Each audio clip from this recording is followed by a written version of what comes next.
Most financial plans don't fail because of the markets.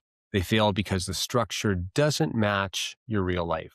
I see a lot of financial plans. They look great on paper, but real life is different. In many cases, you have multiple streams of income. You've got big decisions that you have to make, and you got family dynamics, right?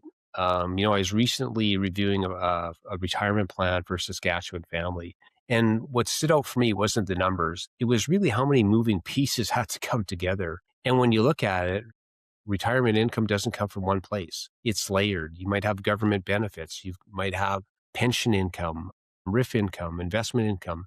In some cases, you've got land income or land rent. And at some point, you got to think about the decisions that have to be made around some of those assets. So in this situation, one decision alone had a pretty major impact on this family. And they were wondering whether to continue renting the land or should they sell it? Should they monetize it? Should they redeploy that capital?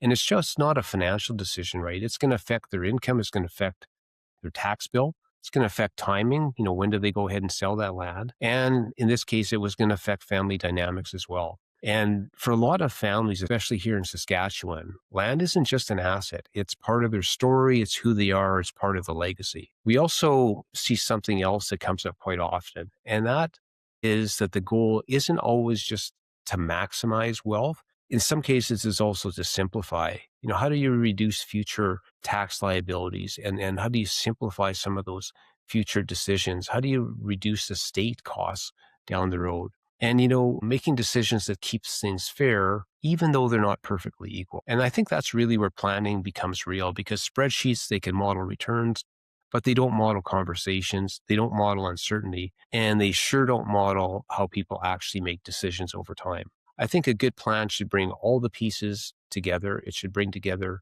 things like assets, tax, family dynamics, as well as timing.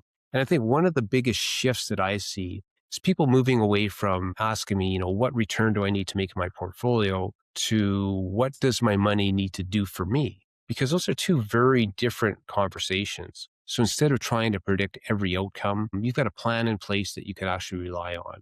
Because in the end, it's not about having the perfect projection, right? It's about having a structure that still works even when life throws us a curveball. So if you're wondering how all the pieces of your plan actually fit together, it may be worth having a conversation.